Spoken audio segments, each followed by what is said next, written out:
There's a lot of rumours surrounding Jim, and today he addresses some of them for good. My dad, he was out of my life from fairly young. He was arrested, he was in prison for a while. He was definitely sociopathic. I wonder what man I would be if he had stuck around.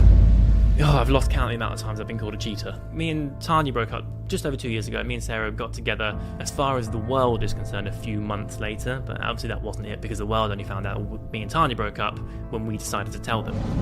So I lost my shit the other day on social media. So I can take hate, I've got a thick skin, it bounces straight off, I don't care. This is my job, it's not a personal reflection on me. But when it comes to somebody calling my pregnant fiance the names they called her and saying that my baby should be miscarried, that's where I draw the line.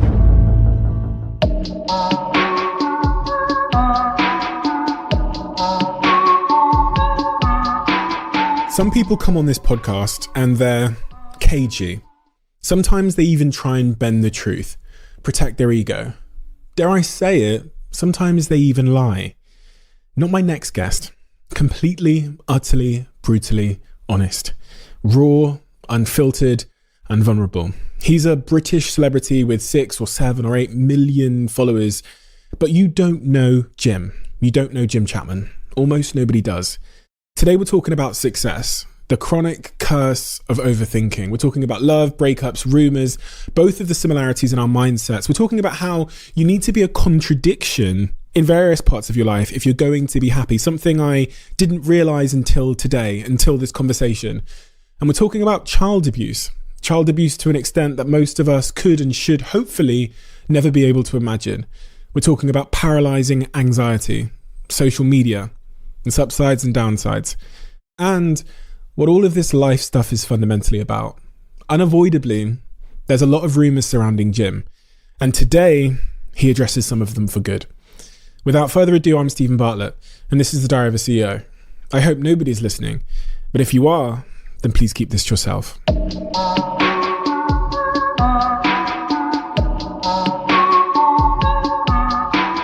Jim, I always think the most important place to start when I have these conversations is getting to know the experiences that made you who you are today. Right. Because for me, that creates the context for everything we're about to discuss. And a lot of the time, people don't really know those things. So tell me about some of the experiences when you were younger, when you were in school, that you think have contributed to the man you are today. Okay.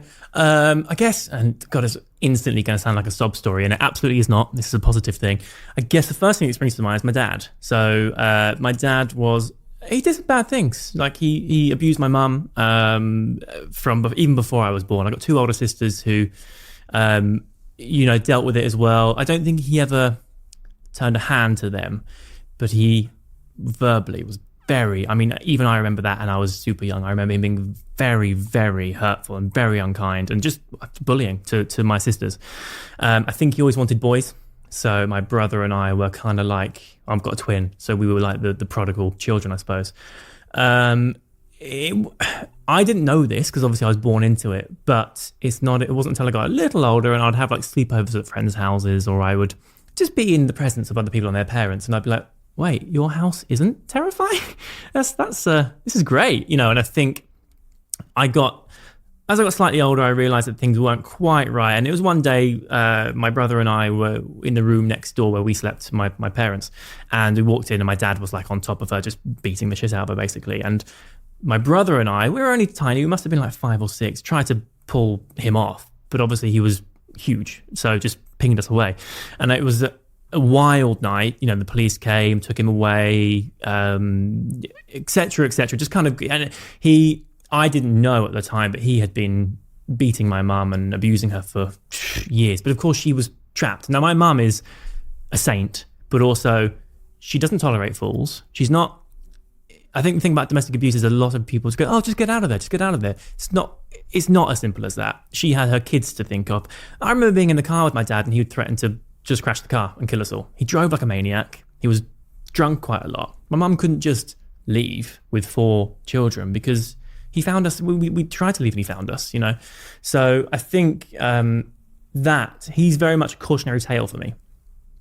He was out of my life from fairly young, but never fully out because he was taken away by the police. He was arrested. He was in prison for a while. But despite the fact that we had like a court order that he couldn't come near, he still came near all the time. At one point, he kidnapped is a very strong word, but at one point he took me. It just kind of came to the window, and I was his son. He was my dad, so I worshipped him, and I still didn't fully understand. So I remember going to the window and saying, "Mum's calling the police, you have to go." And he just sort of went, "Okay," and just took me with him and drove. We were in a bloody police chase, drove like super fast, and the police had to kind of, stop him, pull him over. It was, it was a very unsettling time for a child, but because of that, he was removed, and I spent most of my childhood being brought up by my mum and my big sisters. So I wanted for nothing. I was very well loved, very well protected, super well looked after.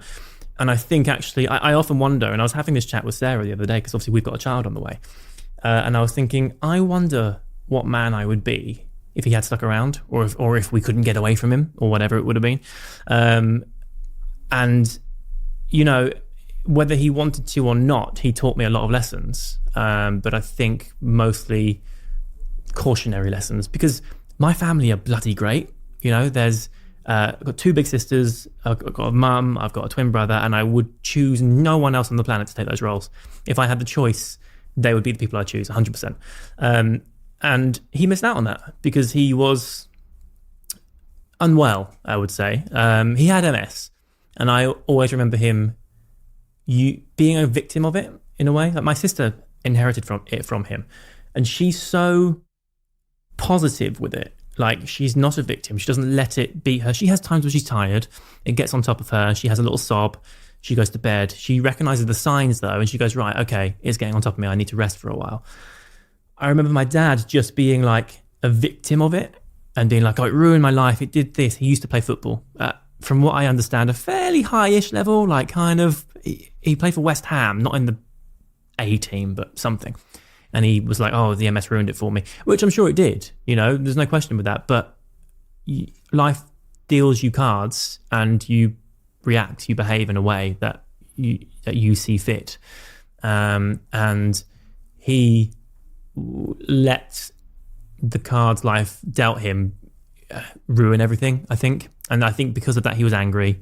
I don't say this lightly, but I think he was definitely sociopathic. He manipulated everybody, and a lot of it my mum didn't even know about until we were clear from him, and then people start asking her for money because he owed it to them. I mean, he went to prison for like armed robbery or something. Like, he was just he did some really bad things. So I think for me, that's kind of the first thing my mind goes to when someone asks me about kind of childhood formulation of me. But I don't necessarily think of it as a negative thing, because actually I think that because he was removed from my life by my protectors, by my mum, my big sisters, I had a wonderful childhood. We didn't have any, when he was around there was more money, because I think he stole a lot of money, and because he took it, there was two parents earning, but also he earned it by sort of nefarious means. Suddenly we had no money, and my nan had to like buy the house that we lived in, and we stayed at my mum's best friend's for like a year or so because she took us in because we couldn't afford anywhere else. But I was safe, and I was happy, and I was like, my mum had more capacity to be a better mum because she wasn't constantly running for the hills, So actually, I think that it's a really positive thing that happened, because imagine if he was still around. Imagine if he was still my father figure now. At 33, I'd be a mess, for one thing, I think, but I'd also I wonder if I'd be not a nice man. And actually, I pride myself on being decent and kind, and he missed out on that. I read a little bit about this story as I was doing some research on your book and things like that, and one of the most startling parts of all of this is how much empathy, dare I say, you appear to have for this man, which I think people would find surprising. I think you said, I don't blame him for how things happened. Yeah, I don't. I actually think of myself as quite an empathetic person. I rarely have arguments with people. I do with Sarah, obviously, because we live under the same roof, and like we have disagreements. But your fiance? Yes, my fiance. Yeah. Although not at the moment because she's pregnant, so she can do no wrong. But I do have. I tend not to have like extra personal drama, because I do consider how it would be from someone else's perspective. And I appreciate that, yes, okay, I could have my say because I feel slighted about a thing, and I could say, well, you did this and it made me feel that. But that's my feelings on an action that they did, and they will have equal and opposite feelings on the way I behaved because of their actions. I believe nobody will go out of their way just to be a prick. You know, they've always got their thoughts and feelings and their motivations, and I don't think anyone's doing it like, oh, that'll piss Jim off, I'll do that. You know what I mean? They're living their life. We all live in our bubble. My therapist calls it the lifeboat. We all live in our lifeboat, right? But we're all on the same ocean. So depending on how good your lifeboat is, you will weather the storm or not, right? There's a storm on the ocean, we're all in it, especially at the moment, there's a pandemic, right? We're all in the pandemic together, but it depends on the boat you're sailing on. And there are times when boats kind of bump into each other, or someone's in a dinghy and you need to sort of tie them to yours for a while and help them get through things or whatever. But I really don't feel like anybody is purposely an arse. It might be manipulative. They might see a way that they can behave that will better them in a situation where they go, oh, okay, I'll come off better with that. And it might do him no favors, but they're not doing it for that reason. They're doing it for that reason. They're doing it because they want to have a better situation for them, not just to piss me off. So I tend not to have arguments. I will say to someone, that's not cool. Can you see that from my perspective? And you think, so when you think about the situation with your dad, it seemed like that you avoid attributing blame to him. And then, so I'm questioning myself. I'm saying, is that because you understand the reasons why he was the way he is, or you have empathy for? I think I just have empathy for people. I think there's definitely blame. I think we all have to own our own actions. But I think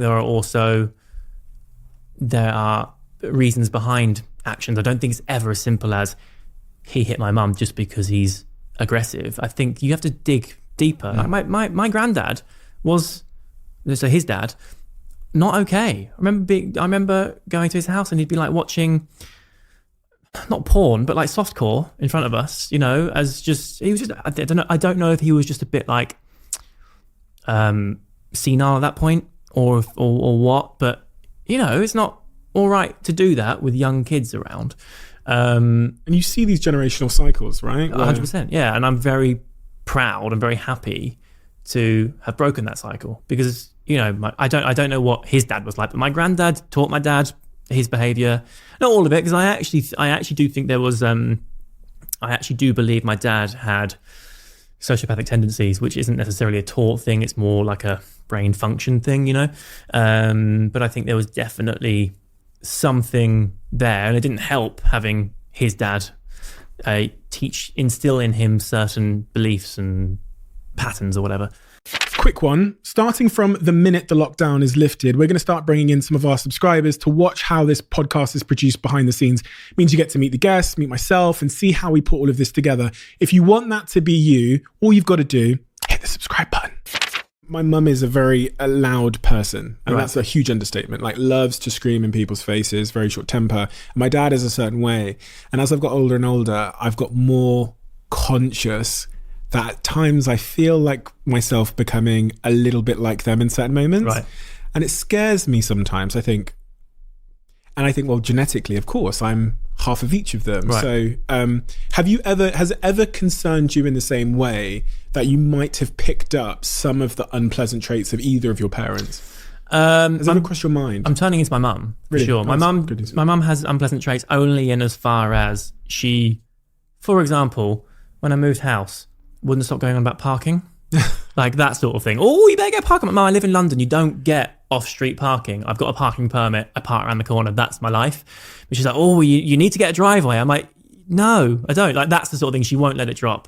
She's got a fact in her mind about Trump, for example. And she goes, oh, Trump's bad. He did this thing. I'm like, yeah, but what about all the other things he did? So she's, that's her kind of annoying trait. And if that's the worst I get, then I'm fine with that. As far as my dad, I don't think, like I say, he's half me, or I'm half him, I suppose. But I think that the thing is, well, my degree's in psychology, right? So I know a little bit about it, and I'm always quite conscious. Like, I know, for example, there are certain genes that will only get triggered under certain environments. So yes, all right, I might well have his gene for something, but if I'm not in an environment where it's had to, where it would have expressed itself, then I might never.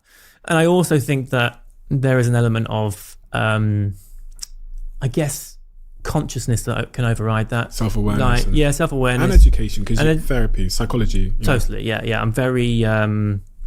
I work on, and I hate this. I hate saying this because it sounds like really wanky, but I work on bettering myself. You know, I know my flaws. I work too much. Like, I forget to bring my head up, and I neglect Sarah sometimes because I'm too busy typing away, or I'm too busy in my own little world stressing about whatever I'm stressing about, which doesn't need to happen, but it does. And I'm aware of that, and that's the sort of thing I work on. But I've never been aggressive, never been violent. Weirdly, I do boxing quite a lot, but it's not about the violence of it. It's about the chess of it. Like, I really like it's an intellectual sport. You know, you have to be smart. You have to think about where you're positioning in all the time. And I've never, this is not, I don't know if it's not in my nature, but it's something that I won't entertain. There are times where I get driven bonkers by Sarah or by people. And I just think, oh my God, I could just like nut you right now.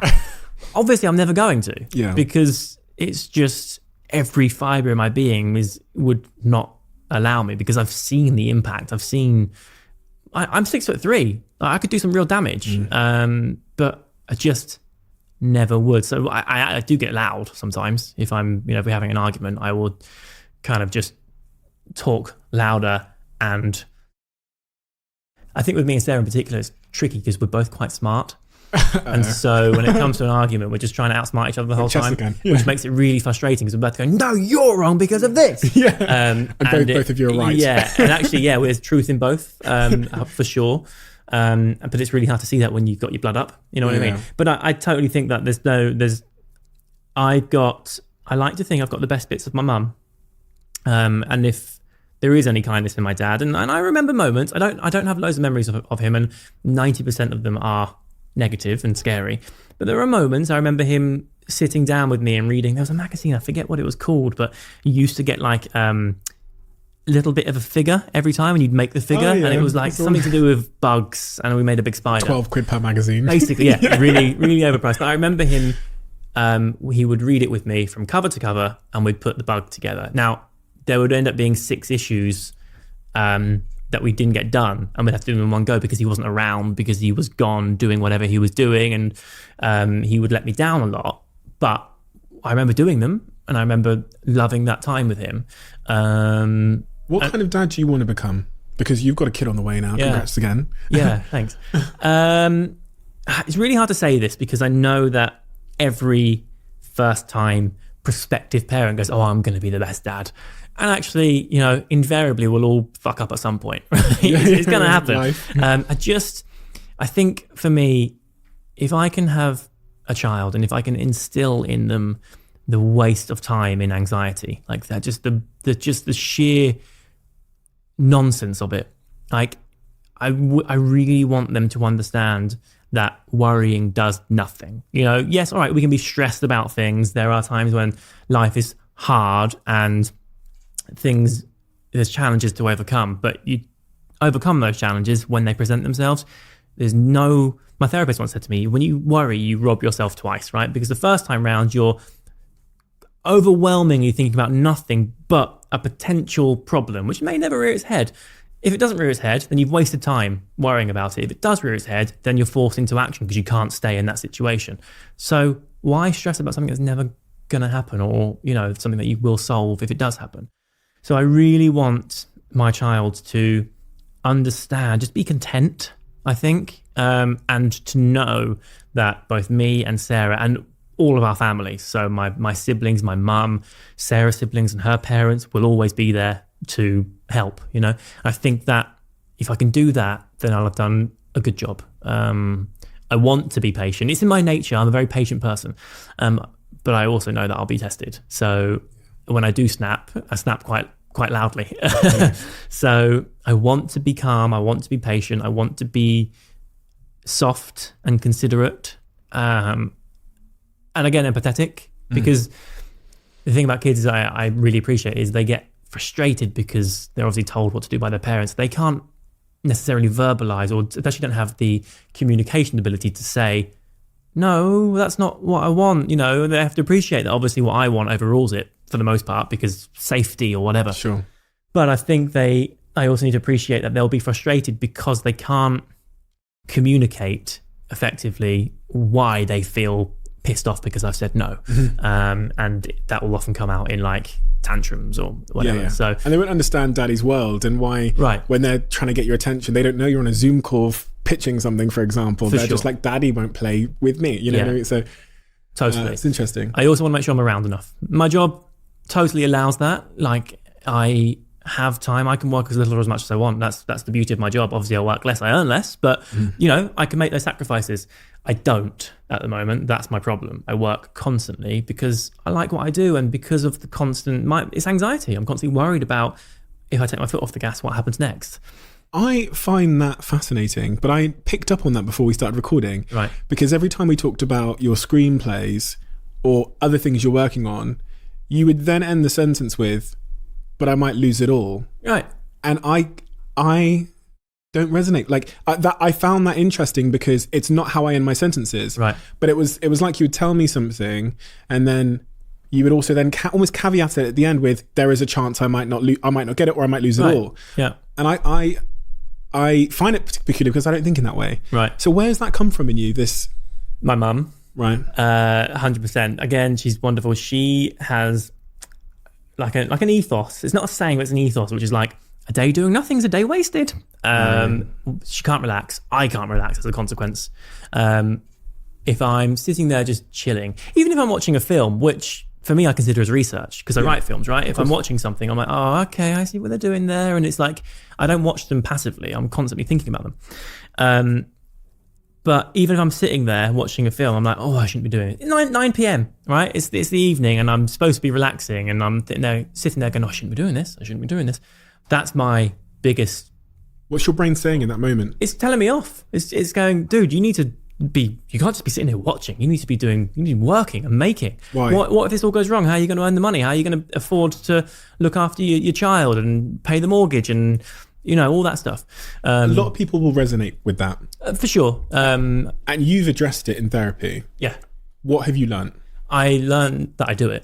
Okay. Which a lot of people don't even know, right? That True. self-awareness of knowing that it's a problem you have. And it's taken me, I've been seeing my therapist for 6-7 years, something like that. How often? It varies. If I'm going through a moment, then more often. At the moment, like once every 6 weeks, because I'm pretty chill. But it's taken her most of our time together just to crack that. And she sort of said, you know, with me, it's my biggest strength and also my biggest flaw. It just depends on where it is on the dial. Like if I've got that at 7, it's great because I'm motivated and I'm enjoying my work and I'm loving it and I'm sitting there going, God, I'm really good at this, you know, and I'm typing away or doing whatever I'm doing.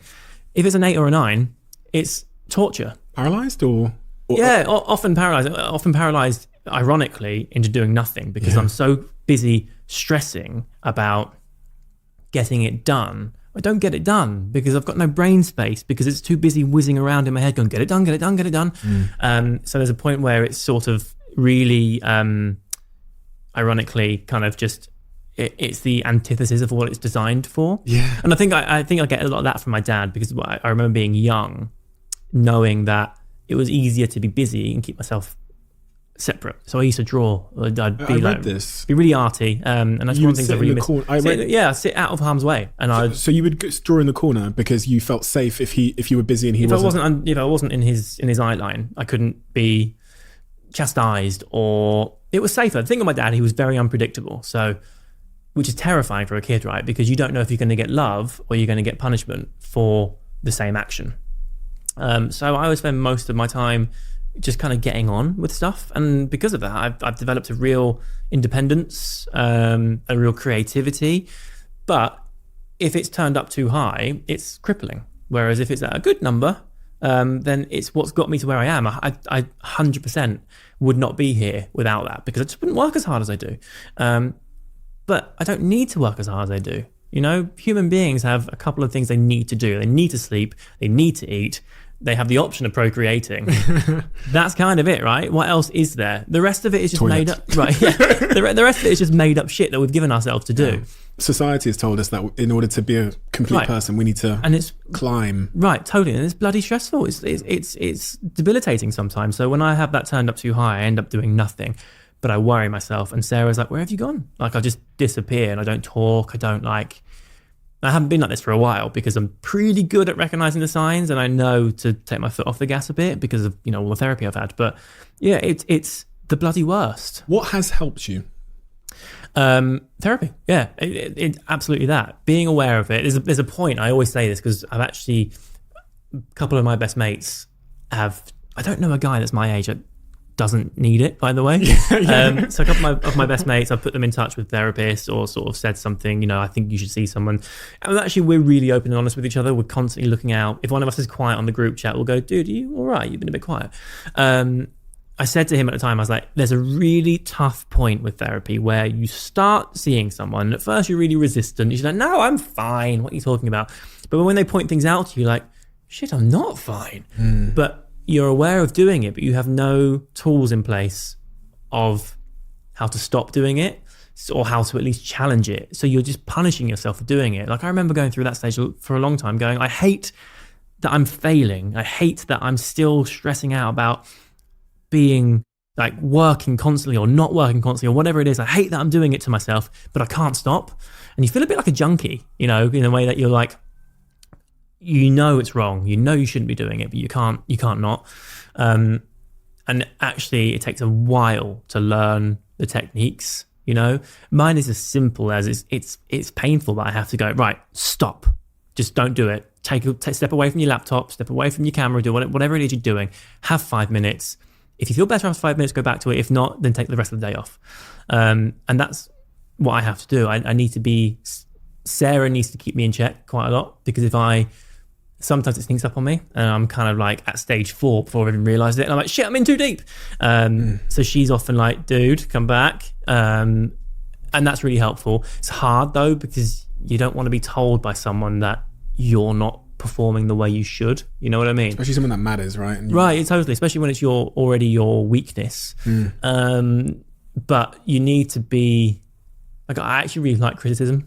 So it's good for me. Like, you know, if I send someone some work or something and they go, oh, okay, as long as it's constructive, you know, they go, okay, I see what you're doing here. Don't like that. That's not great. I thrive on that because I'm back in there and I'm, you know.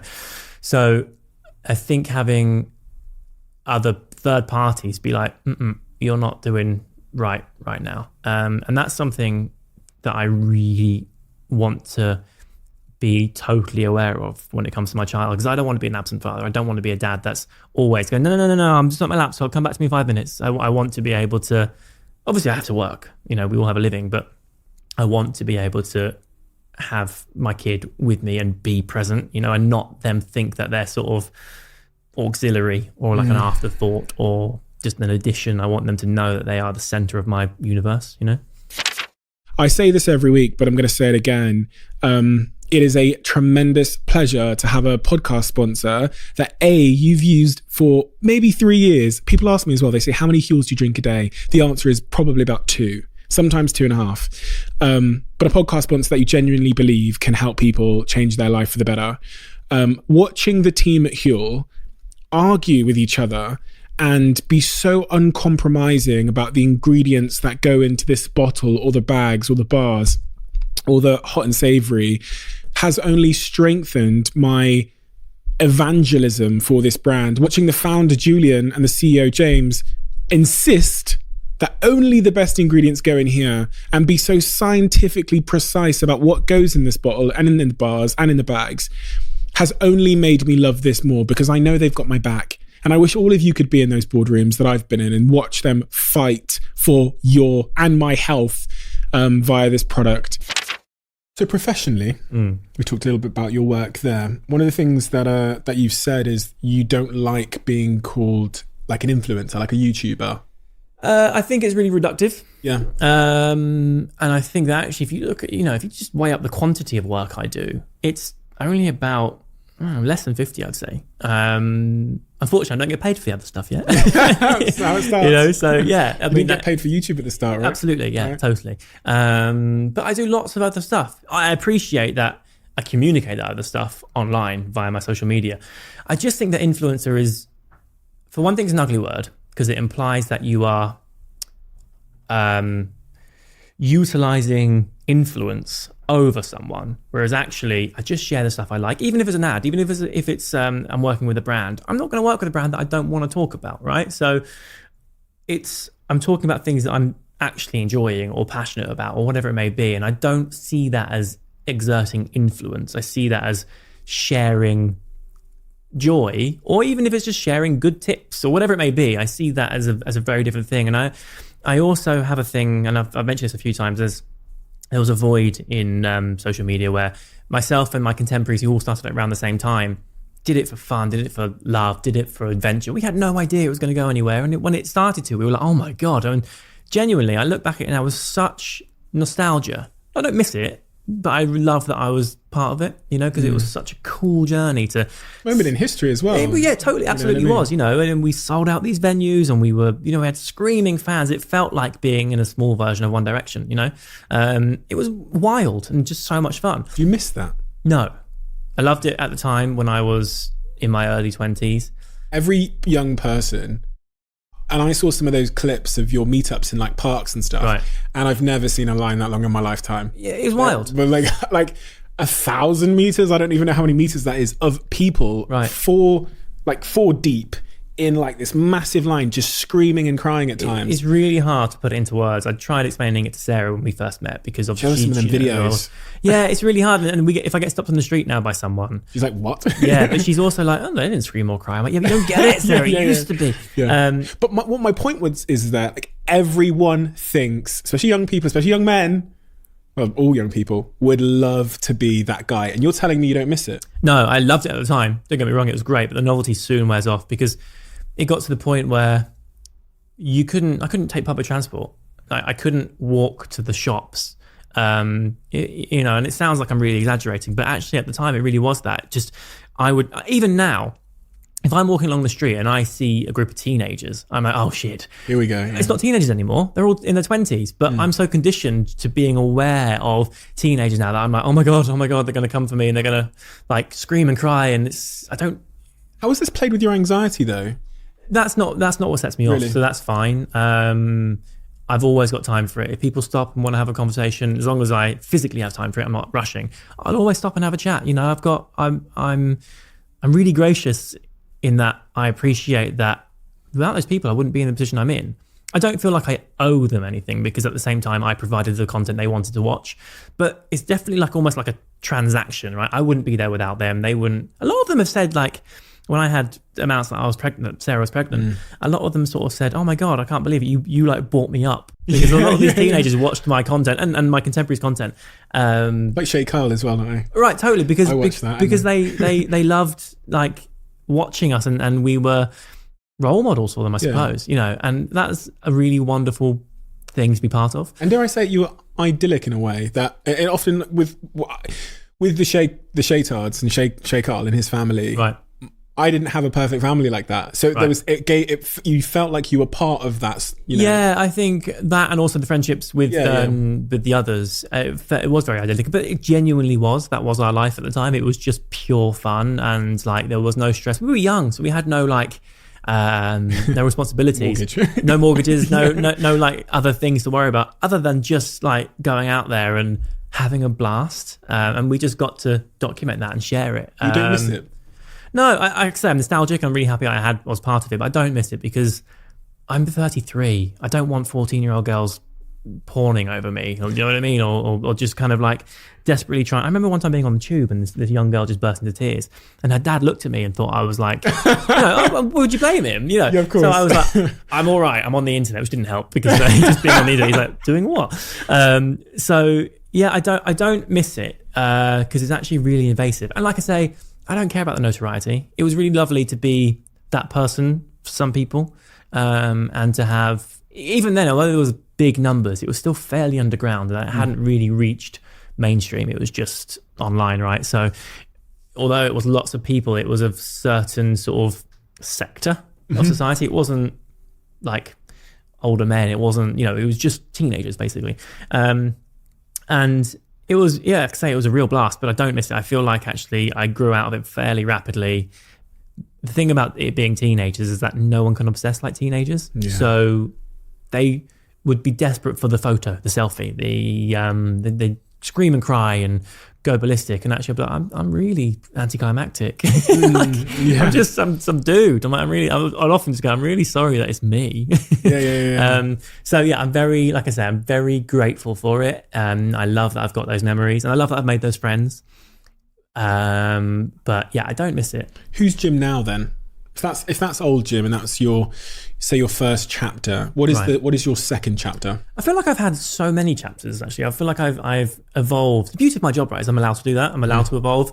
When it's forced, it can be really ugly, and I think that's how a lot of people lose their following. Partly it's entropy, people grow up and they move on, they do other things, but algorithms, all that. But I think mostly it's just people force it to try to get traffic and views. And actually my life is just, as it's changed, I've grown up with it, and I've accepted that change. Like for example, I'm really hoping I turn into a silver fox. I'm looking forward to aging gracefully. You know what I mean? Yeah. And I think that that's kind of my role on social media. I'm not pretending to talk to young people anymore. I'm not pretending to be the cool guy, and I appreciate that I'm getting older. My life's changed. My interests have changed. My career has changed, and I share that with people as opposed to desperately trying to still impress an audience that aren't right for me.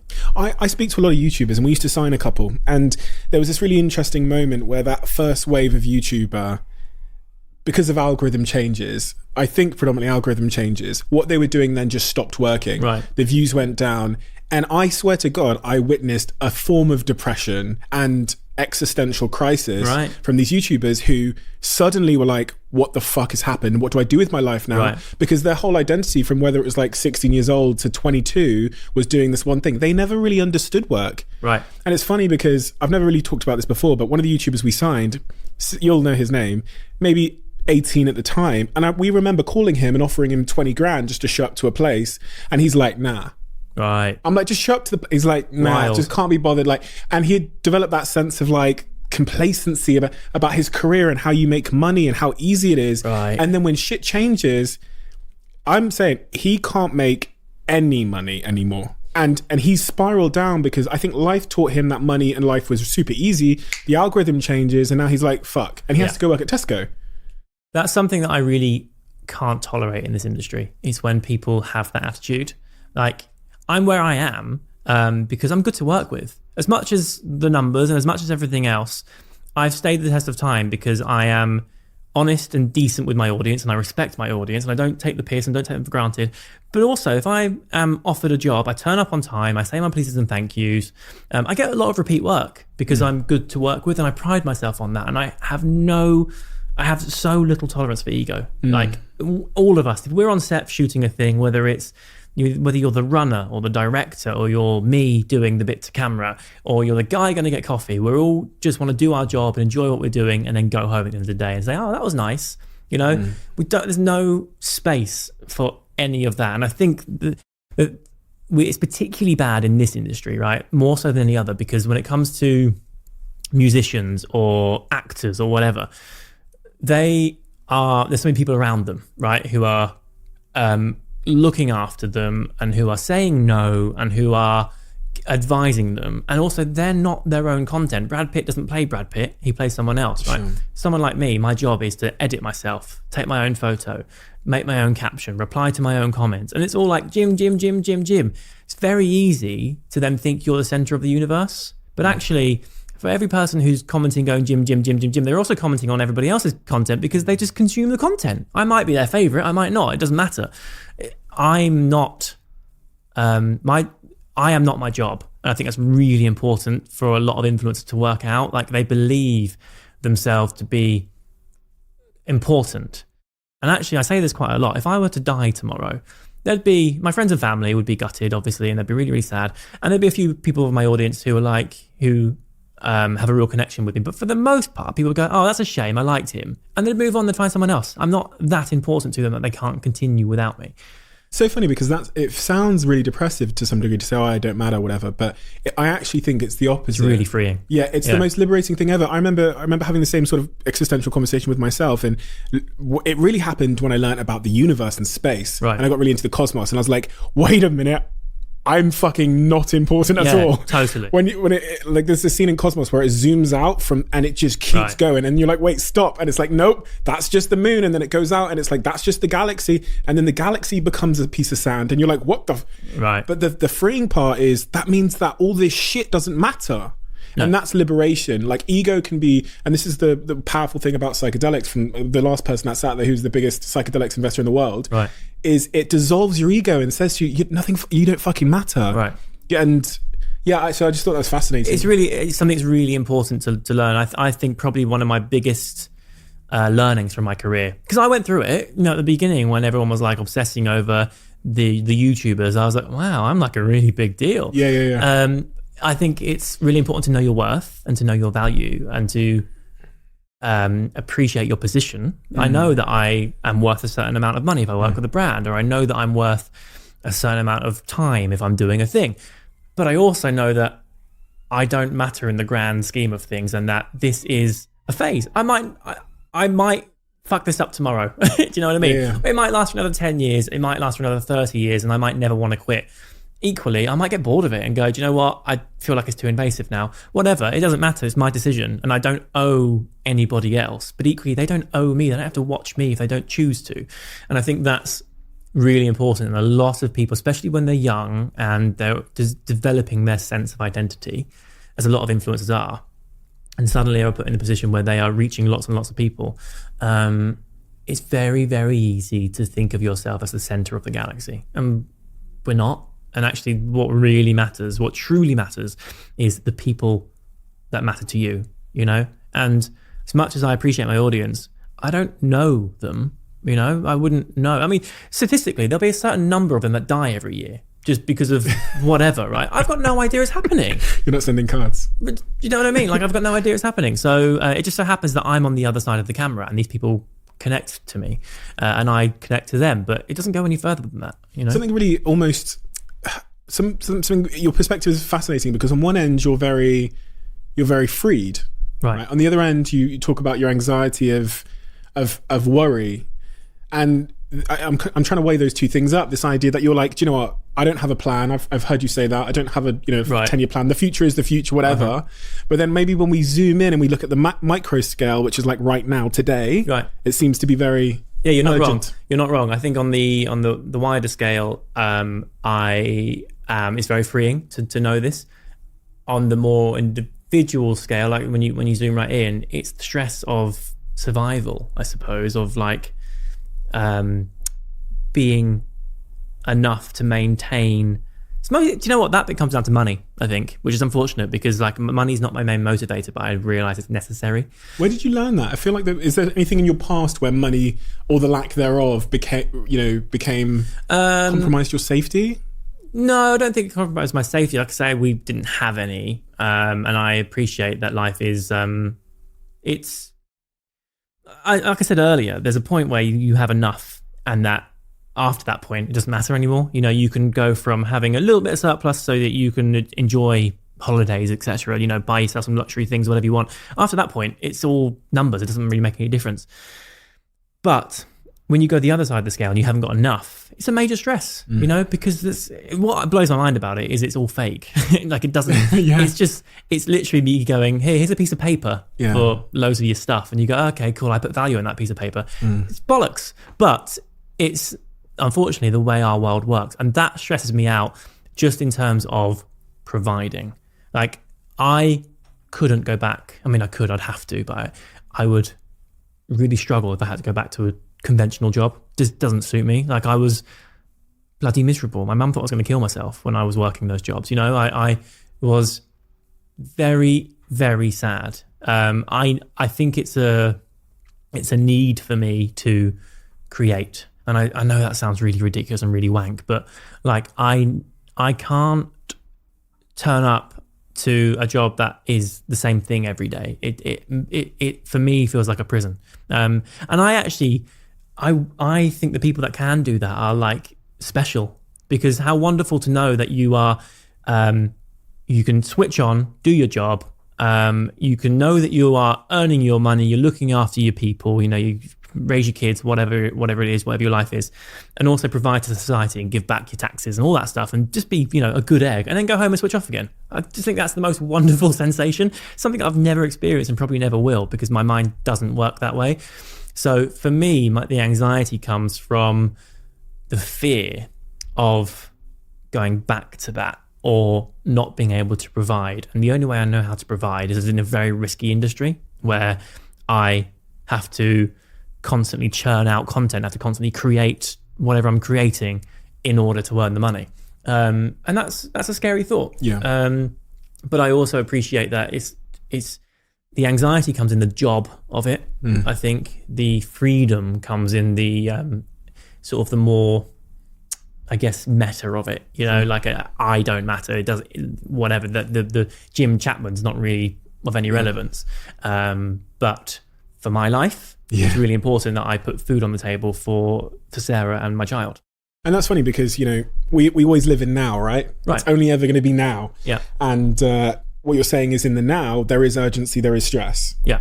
We're never going to live in the future. It's never going to be meta. That's not the experience we're ever going to have. Maybe if we meditate, we can spend some time there. But day to day, we live in the present moment.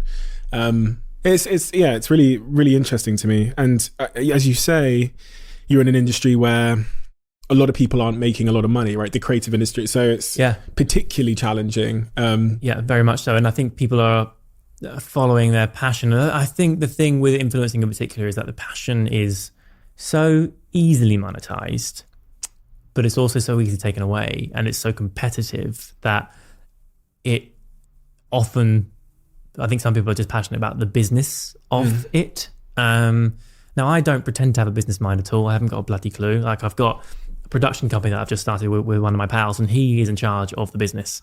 When it comes to my social media stuff, my management are in charge of the business. I just make the stuff I want to make, the stuff that I think will be good. And I fully believe in letting people play to their strengths. My strength is not that. So, but I often get called like an entrepreneur or something. I'm like, yeah, all right. It's been luck and timing and really bloody hard work. And the hard work I'm in control of. The luck and the timing I'm not. And the other people around me are in charge of sort of, I guess, looking after like the financial and side of it. Stuff. It's the admin stuff that I don't. You hate. I hate. With a fiery passion. I hate it. You said just a couple of moments ago, the proponents that have made you successful, you said luck, hard work, etc., etc. Do you think you could have achieved what you've achieved over the last 10 years without hard work? No, absolutely not. How do you square that with the culture we live in today that is almost viewing hard work as a bit of a toxic thing?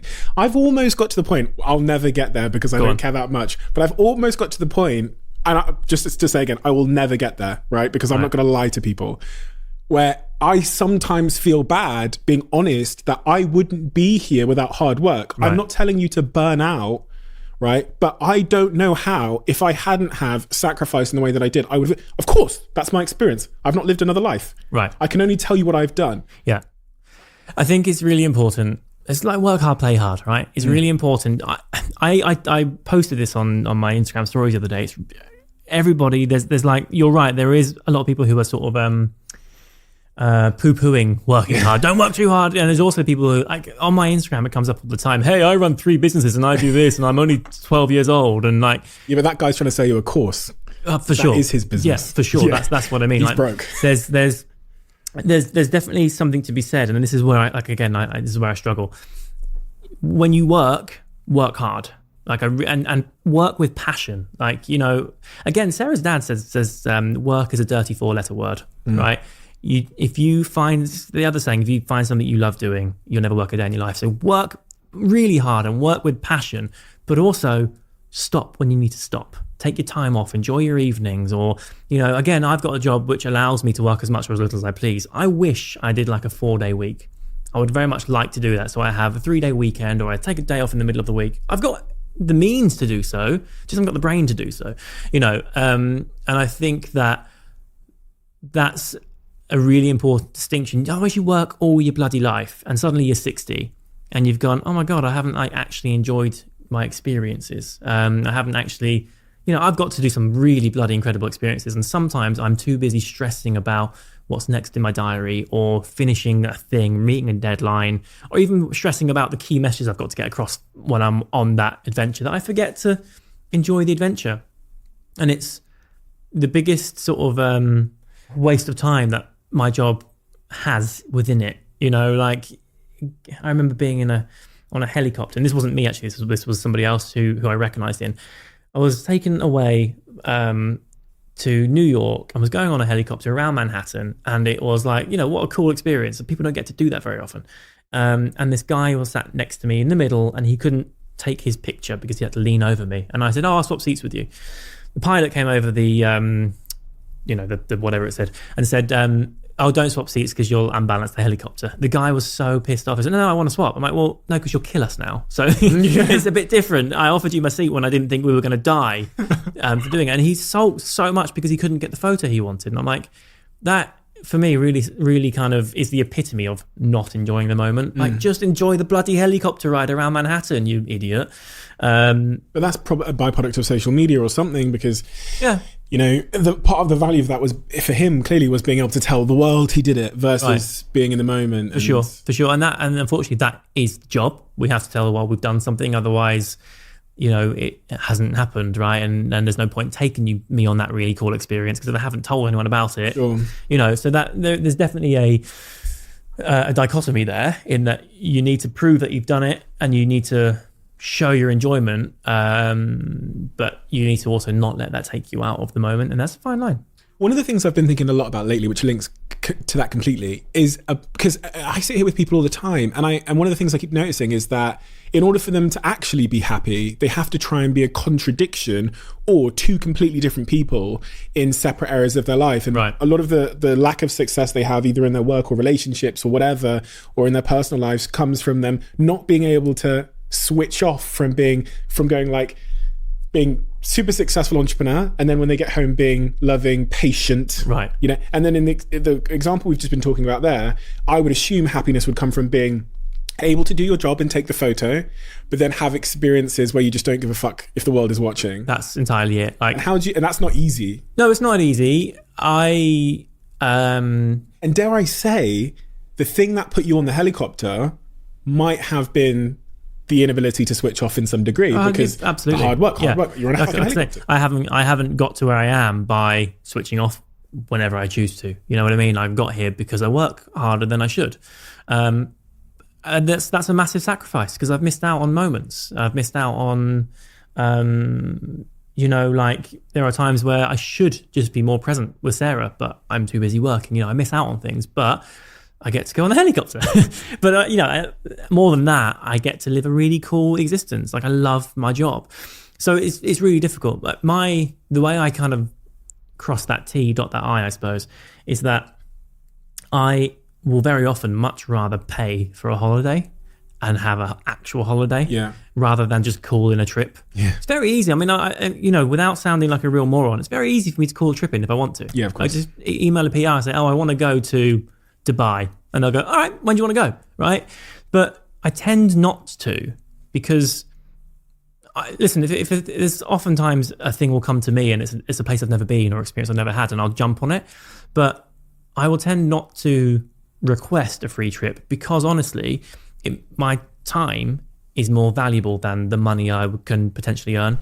So I would rather pay my money to go somewhere and switch off and read a book, do the crossword puzzle, hang out, because I value that much more than the money. I think that's the thing. I think some people put their value in money, in my view, too high. And I don't value it like that. I think what's most important, what I value more, is people and time.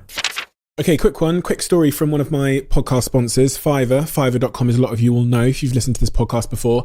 One of the challenges we've had with this podcast over the last, I'd say, couple of months since we've really cranked up the production is we usually promote the podcast just on Mondays. So you've probably seen on my channels, Monday morning, about 9 a.m, I put the podcast out there. And one of the things we've wanted to do is to keep that sort of momentum and hype moving throughout the week from Monday till Sunday when the next podcast comes out. But we've had a bit of a resource capacity because Jack, who produces all of this and edits all of this, only has so much time. And these podcasts are coming in thick and fast. So we turned to Fiverr to help us extend our capacity. And we hired a video editor on Fiverr who's now producing all of our video clips for this podcast. So now, in a very, very, very cost-effective way, we've been able to promote the podcast every single day from Monday till Sunday. That is what Fiverr's all about. Extending your team, giving you capabilities you might not have had, and doing it in a very cost-effective way. One of the other really interesting things you said as we were talking, maybe before we started filming, was you were talking about the things that you're good at writing about with your screenplays. And one of the things you said was love. Yeah. And I thought to myself, I wonder why he's good at writing about love. I don't know, actually. I know my strengths when it comes to writing, and it's one of those things where, to begin with, we've all got imposter syndrome, right? Constantly. I've still got it 10 years on, but I know I'm good at that. I know I can send a script somewhere. They might not like it. It might not be the thing for them, and I get told no quite a lot. But invariably, they say, do you know what? Great script. You've done a really good job there. So I am confident in my ability there, and I know my strengths are dialogue, because I write how people talk, but also get the point across. Like I'm the worst person to watch a film with, because if I'm watching something, I'm like, people don't talk like that. What is going, but also love. I just think I've got, I don't know. I think I'm a bit of an old romantic, and it comes down, I think it really, for me, comes down to how you feel love. If you can feel love and you can put pen to paper, you can write love. And I pride myself on trusting and loving, I'm not a jealous person. I'm never gonna micromanage a relationship or anything like that. If I love someone, I trust them implicitly. They can do as they wish. They can go out with the boys, whatever. I'm never gonna go, oh, who did you meet and what happened? I'm never gonna check their phone. Sure.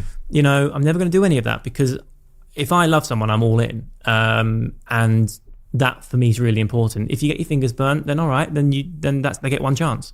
And that's my life. You had a very public relationship, one that was shared on YouTube for many, many years. You ended up marrying said person, and then that relationship ended. Yeah.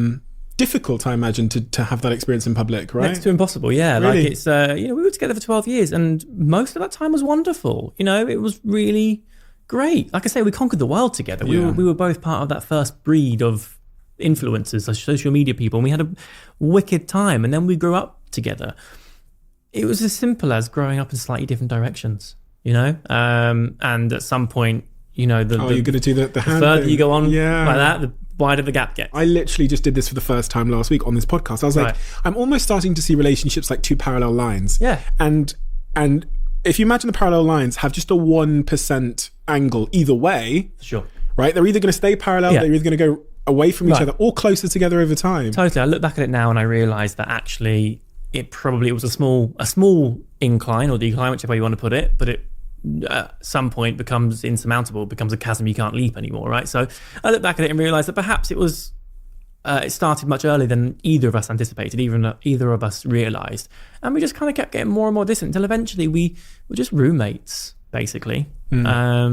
Was it hard to break it off when you get to that point because you've got the world watching? Yeah, it wasn't hard as a couple, because we both knew we deserved better, right? We both knew we're like, this isn't working. And it took a long time to have the conversation, because I think we both tried for a while. We're like, it'll come back round. But we're not stupid. We both knew we deserved better. So when we actually had the conversation, it was for both of us quite freeing. Emotional because of all the time we had together, but quite freeing.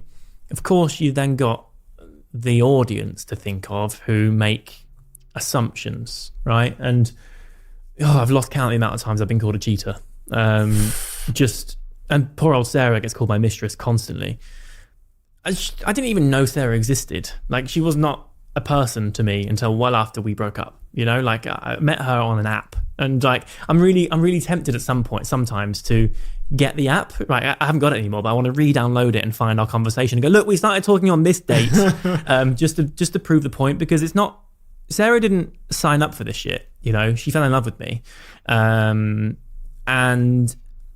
it just so happens that I come with a bit of an audience who have opinions on things, and you know, we all gossip, right?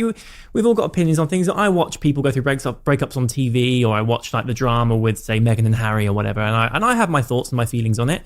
But of course, I'm not going to DM them about it, you know. And I think that is the issue, that on the internet there's sort of anonymity, and people can say things thinking there's no repercussions. I lost my shit the other day on social media and I never address it. I very much like I said earlier, I'm inconsequential in the grand scheme of things, so I can take hate. I've got a thick skin. It bounces straight off. I don't care. Like this is my job. It's not a personal reflection on me, so whatever. But somebody had DM'd Sarah a bunch of pictures of my old relationship, my previous life, and said, you'll never match up to her. And then has sent another one saying, and your child deserves to be miscarried. And I lost my shit. And I've never behaved this way online, but I went straight to my Instagram stories and I told the person, I said, fuck you to the person. And also, I was very mad, and perhaps I should have let cooler heads prevail. But actually, the amount of support I had off the back of it, people saying, do you know what, bloody too right, stand up for you, stand up for Sarah, stand up for yourself, stand up for your child. And we've had 2 years of it, right? Because me and Tanya broke up just over 2 years ago. Me and Sarah got together, I don't know, like as far as the world is concerned, a few months later. But obviously that wasn't it, because the world only found out me and Tanya broke up when we decided to tell them. And we only decided to tell them when we did because the press found out. So actually it was much earlier than anyone realizes, because we were trying to get our heads around it and work out how to do it with minimal sort of like minimal backlash, minimal negative energy, right? Because we didn't have any towards each other at all. But when it comes to me being called a cheater or whatever, it's fine. It bounces back off. I hold my head high. Everybody who I know and care about and respect and love knows what really happened, and that's what really matters to me. I don't care. But when it comes to somebody calling my pregnant fiance the names they called her and saying that my baby should be miscarried, that's where I draw the line. The person that sent that message, you know that they probably wanted that reaction. Yeah, I do. One of the best pieces of advice I was ever given was, don't play around in the mud with the pigs, because you both get dirty, but the pigs will love it, right? So I live by a motto of never explain, never complain. I own my decisions. Like, I own my life. I'm an adult. I don't have to explain myself to anyone should I not wish to, right? Simple. I am confident in my ability and my decisions, that I'm like, this is the path I'm choosing, and you can like it or lump it, basically. But I felt like making an example. I didn't out anyone. I didn't say any names. I didn't, share any usernames. But I felt like making an example of that person, especially with it being so out of character for me to do so, would have had overall a positive consequence for the people who were thinking it but weren't writing it, or the people that were thinking of writing it. And actually, do you know what? Sarah's getting much less of it now. I'm getting much less of it now.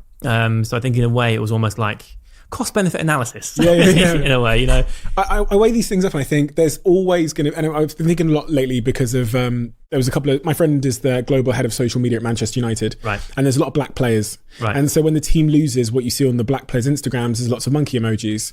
And it's actually awfully, my friend called me and he said, what do we do about this?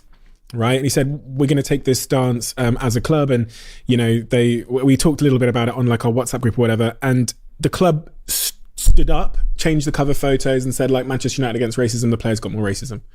Because shining a light on it, it's almost like it's not a real thing. How do I explain this? It could be some 14-year-old kid who's leaving these monkey emojis, who is actually quite an okay person, but they just have this thing in them where they want a bit of attention. Right. They see you or Marcus Rashford as not really a real human, right, and an idol. And so they think just leaving that, they're not like an inherently bad person, but when you get anonymity and you get, and we all have this, envy in us that comes from somewhere, the lifeboat analogy. Right. And so like, I don't know what I'm basically saying is like, I don't think we're ever going to be able to cure that problem. No. With the only way I've actually seen is I think you'd kill 99% of it if social networks went anonymous and you had to upload your passport. Because I think if you connect real world consequences to behavior, I fully agree. It's why you don't get your dick out in public. It's right. well, that's not why, but it's like that's the only reason. It's why you don't go up to someone and say those things in public, because there's real world consequences. I totally agree. I think people there should be some sort of like identification process when you set up an account. I totally agree with it, because the amount I get, the amount Sarah gets, is a real bloody shame as well. Because especially because these people are like supposed to be, and I use this in inverted commas, fans. They're supposed to care about my life, my existence. They're supposed to, they followed me for a reason. Yeah. And I refuse to believe, especially because I like to think I'm a force for positivity. I talk real talk and I share real things, but even when I'm talking about mental health or a bigger issue, I do so from a stance of positivity, right? At least I try to. So I refuse to believe that somebody is that negative or hates me that much. But in 6 million, you got, how many followers you got? Across everything, I don't think. I've got 2 on YouTube, 2 on Insta, just over 2 on Twitter. I don't know about Facebook. Let's say 6, 7, 8, whatever. Right. But then you're reaching more people. The people that follow you aren't the ones that you're reached. Yeah, of course. If you took that many people and thought, probabilistically, how many of them would just not be like okay people, but have the capability of sending an awful message? There's going to be fucking thousands. Yeah, you also guarantee that when I do, like for example, when I announced that Sarah and I were pregnant, I went on to Twitter and I was trending, and like I haven't trended for years. And I was like, this is fun. I haven't trended for so long. So I was going through it, and 99% of it was really positive, but there was a lot of it that was just like a little bit of hate, and I had a really good time responding to some of it. Not like I wasn't saying anything. Like, for example, someone was like, Jim Chapman still exists and he's not with Tanya and he's having a baby. Who knew? Yeah. And I just retweeted and responded going, I know, right? Well, turn up for the books. I'm still alive. Who knew? So nothing like, I didn't respond to real negativity, just people going, wow, that's a funny old story. Oh, it's not Tanya. And like, I really enjoyed, like, I actually found that good fun, because by drawing attention to it, these people were then like, oh my god, I love you, you're the best, because obviously I've let them know that I've seen it and that I'm not tolerating bullshit, but also I don't care enough that I'm going to write something really negative back. I'm just sort of like, yeah, I see that, I acknowledge it, I am here, I'm also a human. And it's a really interesting sort of phenomenon that people can write what they want without any sort of consequences, but when you give them consequences, they'll suddenly be like, oh wow, you've noticed me. Shall I tell you a really funny thing that happened this week? Well, this weekend. It's yesterday. There's a story that came out in the press, something that I had done. This kid had like DM'd me if he'd made me a Wikipedia page and was like, I thought you deserved one, so I made one. And I offered him a job in 10 minutes. Right. I said, what a great show of initiative. You've shown your writing skills, like come work with us. It was in the papers. There's this like Facebook page where one of the articles in the papers was posted. There's 60 comments. 59 of them are like amazing, right? And then there's this one comment which is like really fucking, it's like Steve Bartlett is like an evil guy. They said that I made a PR story out of the Manchester bombings because we raised a huge amount of, we let our team have the day off, right, and we raised this huge amount of money for the families of the victims, right? And so he wrote all this awful stuff about me, and I screenshotted it, and I messaged the guy and I said, I sent him the screenshot. I meant, could you explain this? I've never seen someone just completely change. Right. And I said, and one of the things I said to him was, would you be okay with me sharing this on my channels? Guess what he said? Well, obviously not. Absolutely not. Right. And I was never going to share it on my channels. Right. But I said, why can't I share it in public? Well, because he's written it on a public forum, right? He's written it on a public forum. Why can't I share it on my channels? Yeah. Why wouldn't you like 3 million people seeing that? Right. And he was like, I went, do I have your permission to share this? And he went, absolutely not. Yeah. I was like, do I have your permission to respond to it publicly? Absolutely not. And it was just fascinating to see the behavior, because he obviously was in some Facebook group, didn't expect me to see it, And I'm trying to, over the last couple of, I guess, months, trying to understand how to deal with this social media centric, often groupthink driven, because I'm sure all the cheating stuff was one. It was a group of people And then they're like, yeah, Muslim. Yeah. I would say Tanya's never said anything. She's Yeah. never come out and called me a cheater. She hasn't done the opposite, like I have, if I'm being totally frank about it. Like, you know, I've sort of said there was nothing. You've addressed it. I've addressed it. I'm trying to.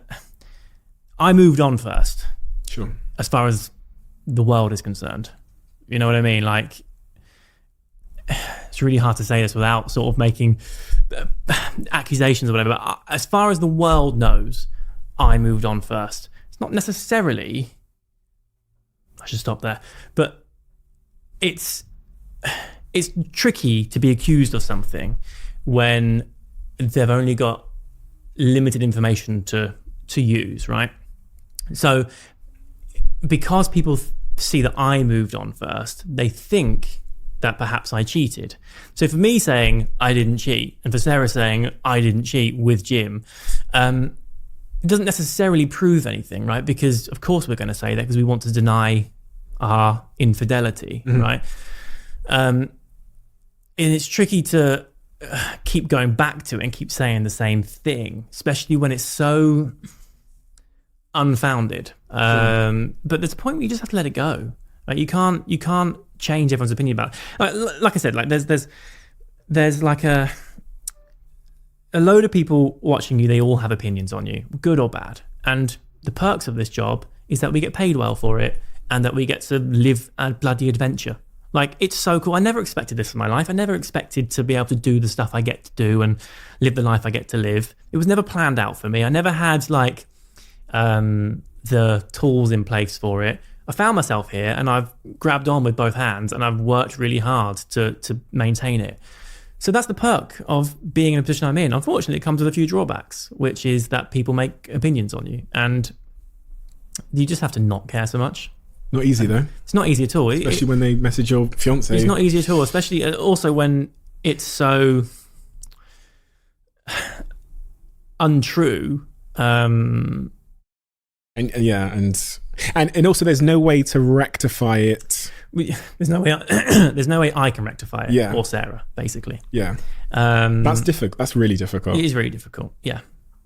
And you must have this, you see these falsehoods in the comment sections. You must instinctively be like, oh, that's not true. And that's harmful to my relationships or whatever. I need to fix that. And I still really value Tanya. We're still mates. So I'm not, I'm not going to make a big thing. I try to just, when it comes up in conversation, I'll just say, yeah, it's this. We grew apart, right? Because I respect her and I value her and I don't.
Want to keep bringing it up all the time because also it doesn't define either of us. People break up all the time. Unfortunately, they don't always break up in public.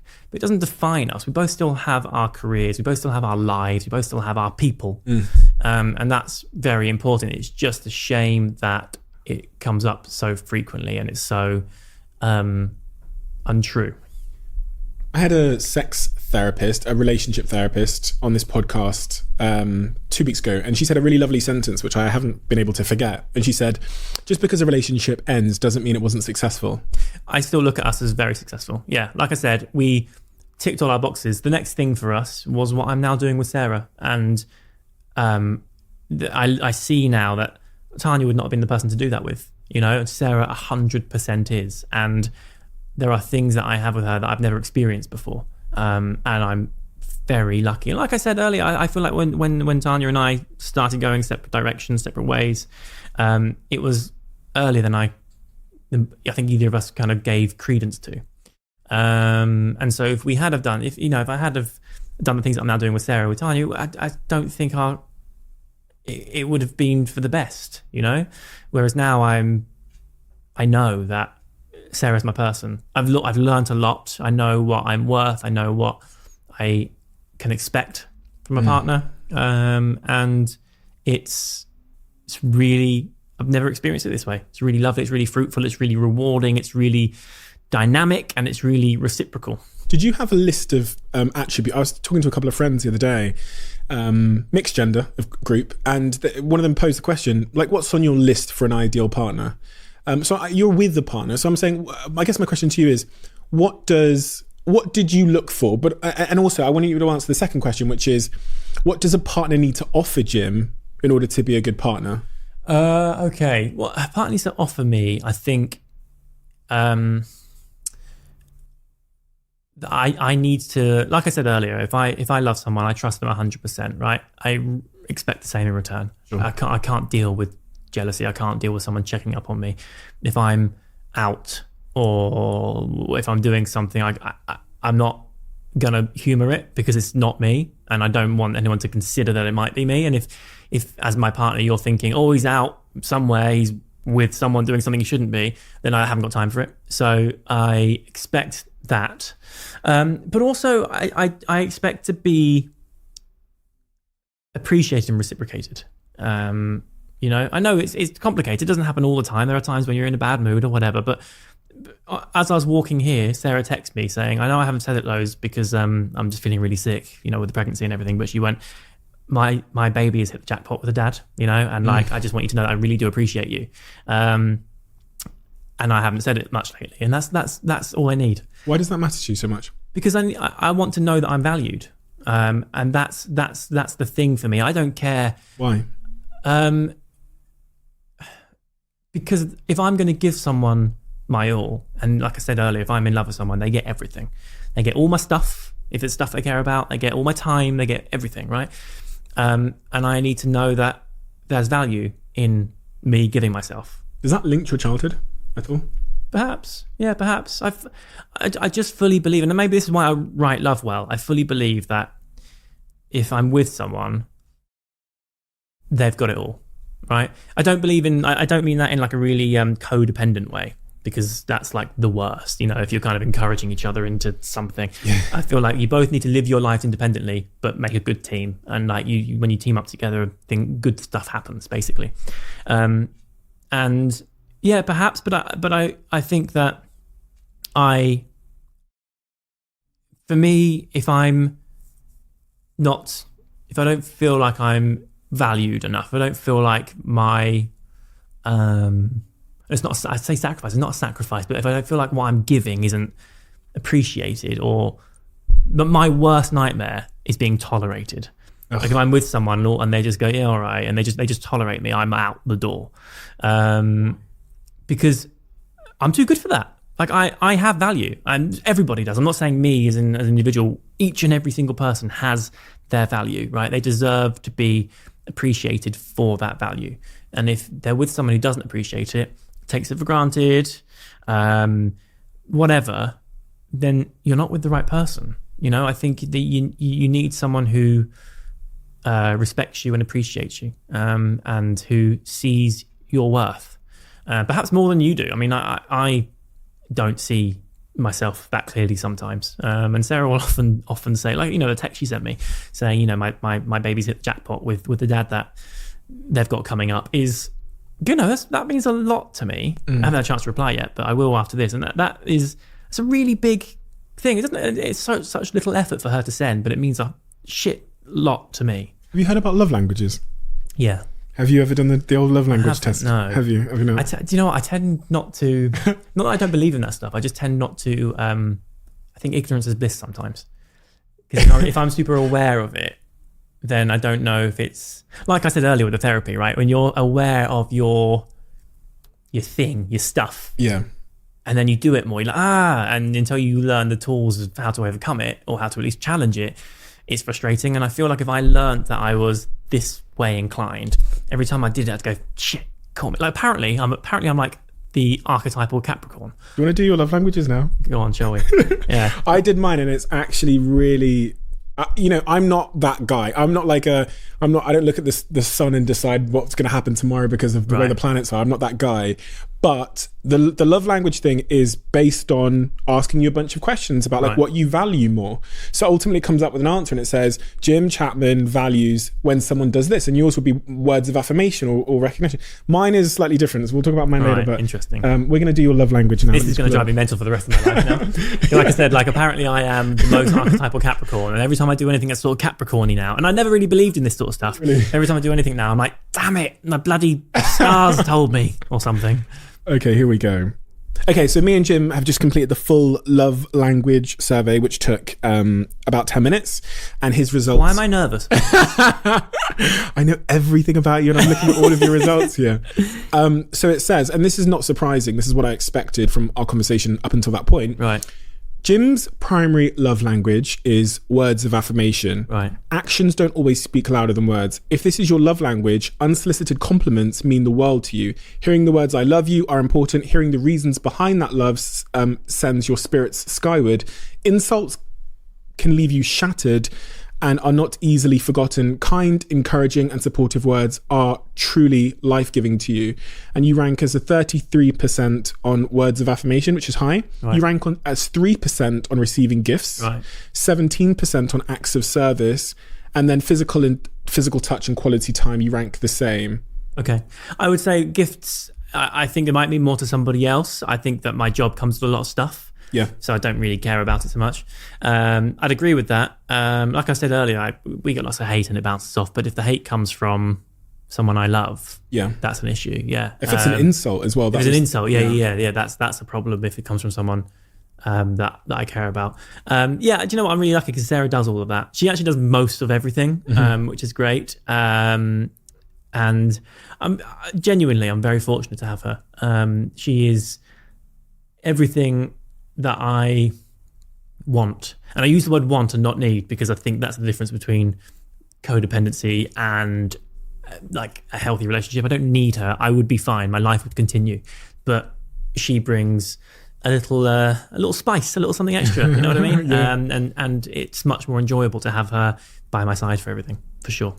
So what's next for you then? You're working on a lot. We were talking about this off air. Yeah, I am. I'm always working on stuff because, like I said, I just love creating. So I have just started a production company with my friend. We started in January or February last year. So the world exploded. But actually, do you know what? It's given us the chance to really knuckle down, and we've got some really good headway so far. We're having lots of big conversations with important people, and people seem to like our stuff. We do scripted and unscripted. So I head up the scripted stuff. So my writing. So far, we've got a couple of films on the go. I'm writing a book. I'm also working on a show, like a series. And we've got a bunch of unscripted stuff that I also chip in on. But that's very much James, my business partner, is very much his sort of wheelhouse, and the difference in time it all takes. So he's constantly having meetings and constantly churning stuff out, whereas my stuff takes a lot longer. So I often feel like I'm not pulling my weight, but then I'll send him, I just sent him a document yesterday which is 20,000 words long, which took me 2 weeks to write, and it's like an entire breakdown beat by beat of how I see this new thing working. And he's like, oh, so you're doing stuff. So it's weird, but I think we both are really invested. We're both really good at what we do. We're successful in our own rights. But I think there's something special about working on something that's just for passion. We don't need this to work. We just really, really want it to, and that's really exciting, you know? If they say, oh, you know, Jim Chapman was a success 10 years from now, what would they mean? What would that mean to you? I mean, for me, if I were saying it about myself, it would mean that in terms of work, it would mean that I was respected in my field. It would mean that my contemporaries appreciated my input. But more than that, if it were just in general success, it would mean that I got out okay. You know what I mean? I came out the other side of this, and I'm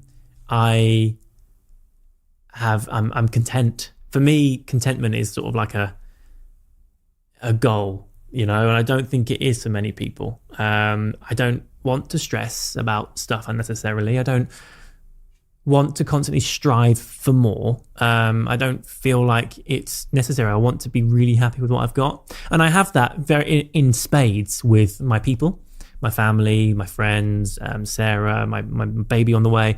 I've got more contentment than I can throw a stick at. I don't have it in terms of my career because I'm constantly worried about where it goes. So Will you ever? I hope I do. I think what what it would take is a project that is very successful, say with my writing, and then people come to me rather than me constantly knocking on doors. Fine. You know what I mean? It'd be really nice to Fine. be in a position where I go, hey, you wrote that thing and it did really well. I want to give you opportunities now rather than me chasing it. And I have that in terms of the social media. Like, I'm very lucky to be in the position I'm in, which is sort of, I've been doing it for a very long time and have a good name for myself. So people will often come to me. I don't have it in the other part of my job, and I'd love that. But I'm still new at it. I've only been doing it. You know, like I say, I've been writing the first screenplay for 3.5 years, but that only got to a point where it was worth talking about a year ago, you know? So it's still very much in its infancy. So I just hope that I get to a point where people like my stuff and go, you know what, you're really good at this. Let's work with you on this project. If it doesn't happen, it won't be through lack of trying. And I won't hold it against myself. I won't feel like a failure. Because I don't really believe in that. I believe you can be a failure if you quit and you never try. You never try at all, right? But if you don't make it and you've given it a good bloody shot, then you know you've done better than most. I said that I tweeted the other day, and I was in the gym and I thought about it, and I thought, you know, the concept of worry and fear are so illogical because, you know, no human has ever done more than their best. Right. And even on my shit days where I'm like really unproductive and whatever, in bad mood or whatever, that was actually still my best that day. Yeah, for sure. By definition. Yeah. So this, you know, but it's fascinating. And I looking over your story and your career, one of the key things I saw was this temptation from you to like resist your labels and to not be sucked into the world telling you who you are. Yeah, I think it doesn't really... you know what? It's one of those things where you meet people and the second question they ask you is what you do for a living. The first being, hi, what's your name, right? And there's more to all of us than what we do. Like I said earlier, my job isn't what I do. My job is what I do, not who I am, right? So I don't like being Jim Chapman YouTuber. You know, stifling. It's like a box. It's totally a box, and in the same way doesn't it? The same way that, you know, an accountant might not want to just be called an accountant. You know, there's more to him. He's got his own life and whatever. I just feel like it's pigeonholing, and it's tricky in this industry because people don't like you being good at more than one thing. If you're written about in the press or whatever, it's probably for you entrepreneur, I'd imagine, right? For me, it's YouTuber still. And actually, like I say, that's a small part of... I upload one video a week, and I've only been doing that since we found out we were pregnant because now it's exciting to talk about stuff. Other than that, I haven't uploaded for 6 months. You know what I mean? So there's more to us. We're allowed to explore new avenues, do new things. But I think for the sake of... society understanding which box you fit in, right? Because in articles, they have to use a word. Right. So that the reader knows... And they can't say Jim Chapman and then list your skills. Yeah. So they're like, box, which box? Right. And I understand it because it's how we, even down to like, you know, a simple individual level, we all stereotype. Yeah, we're all prejudice. I mean, that's just psychologically, it makes sense. Survival. Because totally, and it gives us sort of like categories to work from. If you're walking down the street and you see every single person as an individual, it's sensory overload. So you see someone in, say, a certain clothing and a suit, you're like, oh, okay, you're a banker. He might not be. He might just like wearing a suit. But in your head, that's what he's done because it's easier just to sort of carry on with the day, compartmentalize. Imagine if we didn't. Imagine if, lion running towards us, we thought, I wonder if this is a good lion. Do you know what I mean? I said this to Sarah just the other day. We were having a conversation, quite a heated conversation about something. And I call her worst case scenario Sarah quite a lot, because she often will catastrophize. Right. And I said, you're the kind of person that sees someone running and you assume they're running from, I don't know, a crime or a gun or something. I'm the kind of person that assumes they're running towards a bus. Because I see the world as neutral, right? I don't think the world has an opinion on me. But I see my people as positive. And I know there's lots of negativity out there, but I don't see the world as that kind of place in general. Whereas some people, I think, are geared up to think the worst. It's like, the whole fight and flight thing. Some people are geared. I think I'd probably die, right? Because I'd be geared up to see a stick as a stick, whereas actually it makes much more sense to see a stick as a snake, because on the one time it is a snake, you don't die. Whereas I'd go, it's a stick, and then get bitten and die. So I think if it were 200,000 years ago, I'd be no good. But actually in today's society, I do all right, because I just like to see, I think inherently I just see the world as a neutral or at best positive. I don't want to think that everybody running is running from an explosion. It's just not the way I choose to see the world. I think that's a much healthier way to see the world. I like to think so. I think it'll take you much further. We'll see. But anyway, listen, thank you so much for your time today. I think you're an incredibly inspiring guy, not least because of what you've achieved, but because of your willingness to be honest. Thank you. And I think, a lot of the stuff you've shared about your childhood and being open as a man about the impact therapy has had on you, I think is such an admirable thing. And even your call to, to men to go to therapy, I think is something that I can completely get behind. Right. There's been so much stigma around it for, a bunch of historical reasons, which as a society we're overcoming, but I really applaud you for that. And I'm super excited to see what you do next. Thank you. You're clearly someone that's A, brilliantly talented, B, it's incredibly hardworking, and and that mixed with your huge amount of self-awareness, I think is going to make for some unbelievable work. I hope so. I also think that it could go totally the opposite way. But either way, I know whatever I do, I'll do to the best of my ability. So if it doesn't go the way I intend, I'll find the next thing. I'm smart enough to do that. Thank you.